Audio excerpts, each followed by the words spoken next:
Hey, this is Jeff of Taofledermouse. Today we're going to be testing the long-awaited mouse balls that millions of people have suggested us to shoot. Check out this cool gaming mouse. I think it's a 4-button gaming mouse. And this thing came out after optical mice were already on the market, and it still had a ball to track it.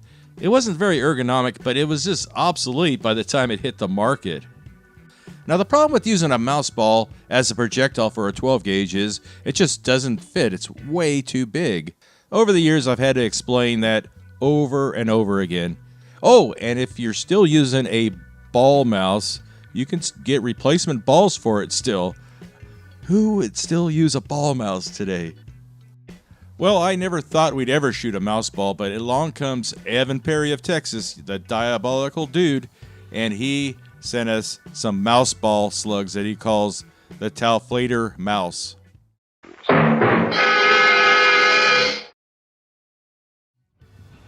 Okay, high-speed camera's armed. Here we go. Here we go. And this, folks, is probably the first time a mouse ball has ever been shot out of a 12 gauge. Now today we're using a fully rifled barrel. Difficult to tell if we have any spin on there, but the accuracy was pretty decent. And I think these would have worked pretty well out of a smoothbore also. Now underneath the shirt is a Kevlar body armor panel to capture the slug, hopefully. Let's see what it looks like. Accuracy-wise, not terrible. The slug made it about 3/4 of the way through the Kevlar vest, just cutting through there, and then I found it and dug it out. So let's take a look at that. Packed with Kevlar. It looked like it hit nose first. Hopefully the high speed you'll be able to see. I don't see any of that gold paint left, just the blue marker. It just stripped that gold paint right off there. So maybe the gold paint was not a great idea. That's just a paint pen marker, but overall it's looking good. And I've got one to save for Evan. He's wanted me to. He asked me a long time ago to save a lot of the slugs that he made and send them back to him. And I've got a collection going on, so eventually, Evan, I'll get those to you. Next, we got the Uline wet magazines. Thank you, Tim, for keeping me supplied with those. The thickest part is 7.5 inches. Has at least a gallon of water in it. It's very heavy. Been soaking for a few days now.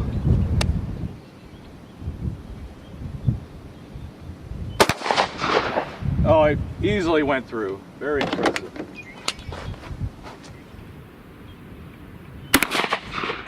Now I thought the gold paint would be a really nice contrast to the black line going across the back, and the gold paint is getting sloughed off, so terrible idea.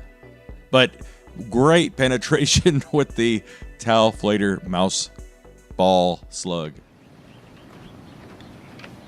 Okay, next up is the 30-pound lead plate. And I want to remind viewers that you cannot get lead poisoning from watching a video. So you're all safe. A lot of lead phobes out there. They think if you touch lead, you're gonna die. Okay. Anyway, let's see how it does to the lead plate. A little bit to the left. Pretty good, solid hit. Well, I slowed the camera down a bit to around 10,000 frames a second. I wanted to see if we're getting any spin at all. And it looks like, as it finally gets into focus there, that we really didn't pick up much spin from the rifling. But really, these projectiles don't need spin stabilization. If they just tumbled through the air, they'd probably be just as accurate. But it looks like we got a pretty good solid hit there, and it went in there pretty deep. Let's take a closer look and see how it did. Actually, very impressive performance. We were about 2 knuckles away from the center. That's the new metric measurement there. So about 2 inches. And looks like it hit nose first, as we can see the base of it with the stripe and a little bit of the gold paint. Let's flip it around and see. I mean, that did pretty good for a little projectile like that. Not super heavy, and a pretty respectable bulge in the back. Almost busted through. That's kind of a surprise. I didn't think it would go in more than, oh, half an inch, maybe 3/4 of an inch. So that's pretty good. Okay, a real crowd pleaser, the hydrostatic melon. For some reason, these were half price at the store. Got a good deal on those things. 2 for 1 deal. You can't beat that, especially this time of year. I don't think these are even in season. Ladies and gentlemen, the hydrostatic melon. Oh, quite impressive. Once again, we're not seeing a lot of spin from the rifling. It's tumbling more than it is spinning. Let's put it that way. Again, the shot landed a couple inches to the left, but I've got to say that's pretty decent destruction of a watermelon. It would have been better if it hit dead center, though.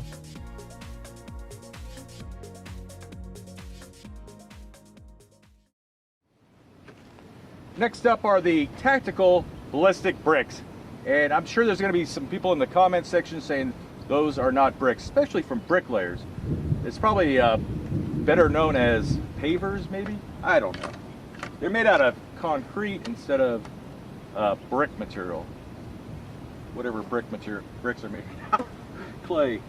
Okay, here we go. Shooting right, trying to aiming right in between the two. Oh wow, broke them both. These things are pretty good.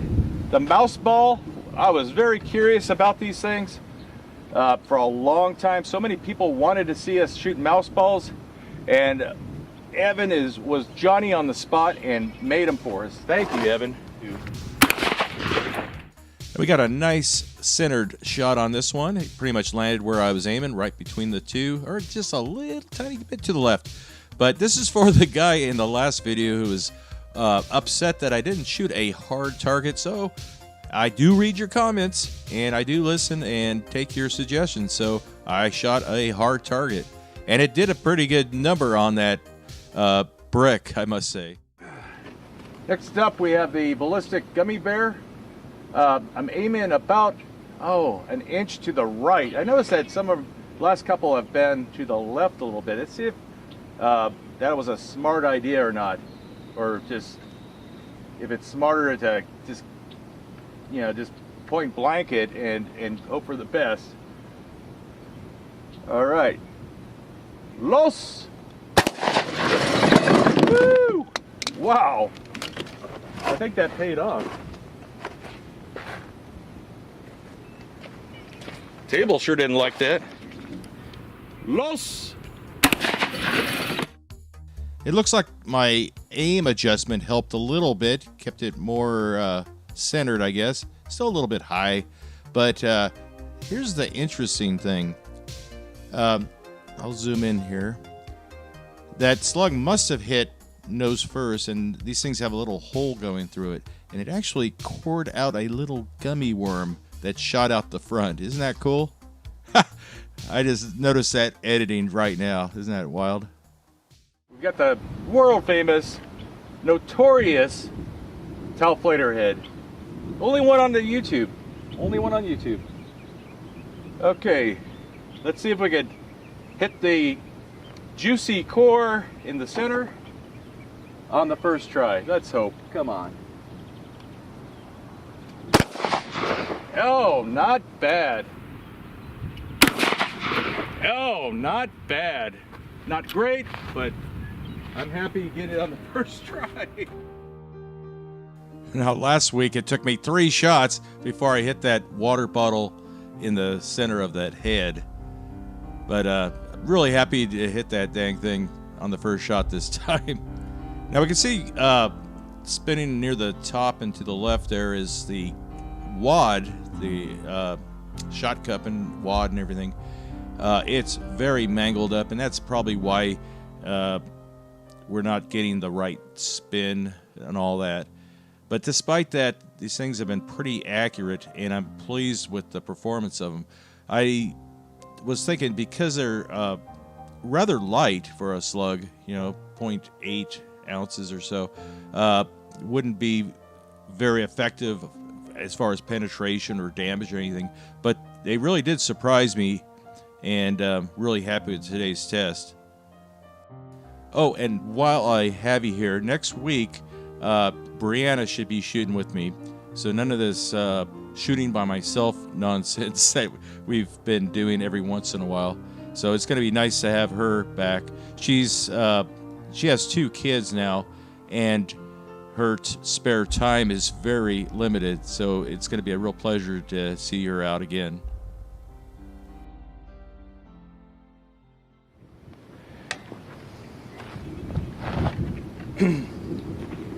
Ballistic jelly. Let's see if I can get the trigger for the camera to work this time.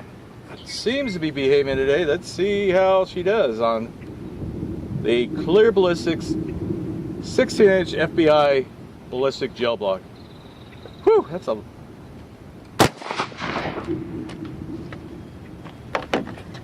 Didn't even slow it down. Wow.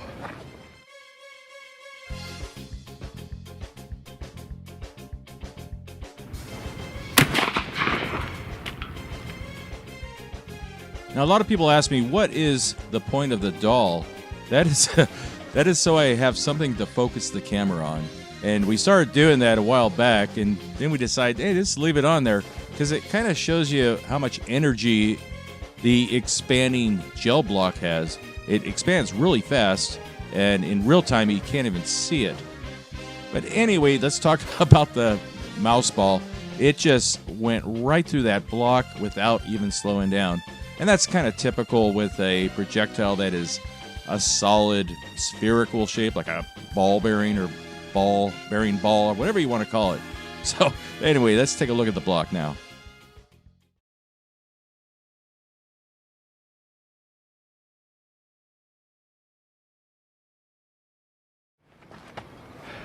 It actually did pretty well. I mean, a lot of penetration like we expected to see. Good feathering, disruption of the gel, are also known as the temporary wound cavity in there. Just impressive. No fragmentation. The hollow point, the hole going through there does nothing. It was so he could just chuck it up on his rudimentary lathe and turn it down to get to the right dimensions. It looks like he got it right. This is only the second time I've ever shot a gel block, believe it or not. Usually it's Greg or one of the guest shooters or something that shoot it. So I think I did pretty well. Dead centered it and got a good recordable track through it. Anyway, I hope you enjoyed the video. I had a lot of fun. Even though I'm out here by myself, you guys are kind of with me too. So I hope you enjoyed it, and you know, all those people over the years who wanted to see a mouse ball shot out of a shotgun, we finally made it happen after so many years. There's hundreds of people suggested the mouse ball, not really realizing that just how big the mouse ball is. And you have to remove that rubber coating, and then Evan still had to turn it down just to fit the proper dimensions of a 12 gauge. And then we use a Sabo, also known as Speedy Sabatos. But anyway, we will see you next time. If you appreciate my effort coming out here by myself, give it a like. And if you don't appreciate anything, just give it a thumbs down too. I don't care. Complaint section is down below. If you have any complaints about anything, don't really care. We'll see you next time.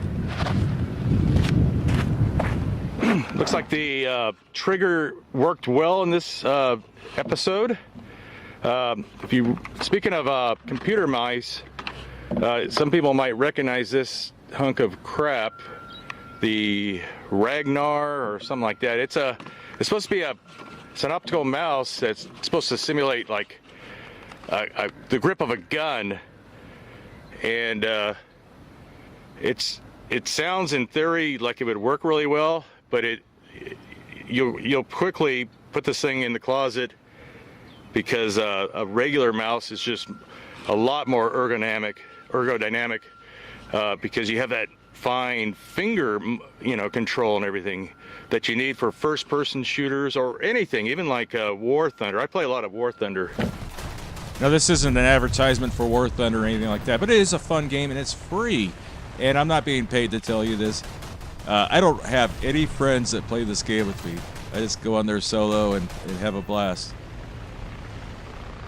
I mean, it takes a long time before you're proficient with the game, and I've died many times, over and over and over, and now I'm the guy that's doing the killing.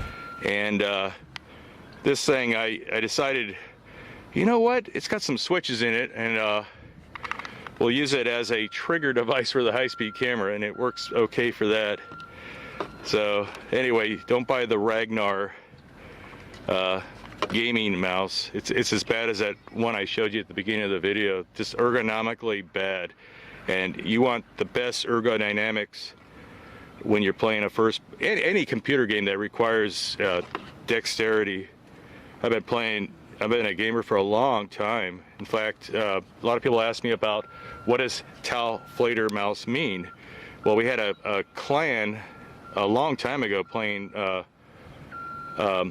Return to Castle Wolfenstein. The clan was called Tau, and I was just Fledermouse. So so when I started my channel, I didn't have any videos or anything. I just needed a name, and I tried to register with YouTube with Fledermouse, and that was already taken, so I just added Taofledermouse. So I get that question all the time, and as often as I answer it in the comments,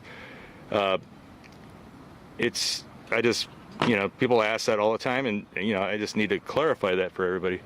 But it was a big clan of over 200 players. We had our own servers and everything. We also played Battlefield 2, and I loved that game also. But nowadays I'm just playing War Thunder for the most part, and that's a free game. And I keep getting these offers, sponsorship offers from War Thunder, and it's like I'm a shooting channel. I'm not a gaming channel, but I do game, and I own on there, even though I'm an old dude. I know how to, you got to use a lot of logic and understand, where all I play, fighter planes and stuff. And so that's, you have to just think three-dimensionally and avoid people getting on your tail. And that's difficult when there's, like 40 planes flying in the air at once. Anyway, you know my sickness now. A fun game. The matches don't last very long, so it's kind of fun to just hop in there when you have a few minutes and play a round. Once in a while, people will recognize me on there, but they usually think I'm like an imposter or something like that. They don't think I'm the real Taofledermouse. And I'm thinking, who would want to impersonate me, right? Anyway, I hope you enjoyed this video. We'll see you next time.